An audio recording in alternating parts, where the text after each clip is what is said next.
Everyone, তো চলে এসেছি নতুন একটা ভিডিও নিয়ে। দেখো তোমাদের দাদাভাই কিভাবে উনুনটাকে ধরাচ্ছে। আর তোমাদের দাদাভাই কিন্তু বেগুন পোড়া করছে, বেগুন পোড়ার সাথে ছিল টমেটো পোড়া। দেখো কিভাবে করছে। আর এদিকে মা কাকিমাদের কাছে কিন্তু শুনেছি যে বেগুন পোড়া নাকি কাঠের জালে সুন্দর হয়, আর তার টেস্টটাই থাকে আলাদা রকম।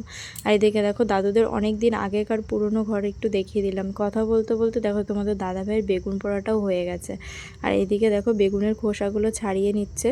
তো ছাড়িয়ে নেওয়ার পর কিন্তু একটু ধুয়েও নেবে। আর এদিকে খোসা ছাড়ানো দেখছিল এই বেড়ালটা, তাই একটু দেখিয়ে দিলাম। আর ধোয়াও হয়ে গেছে বেগুনটা।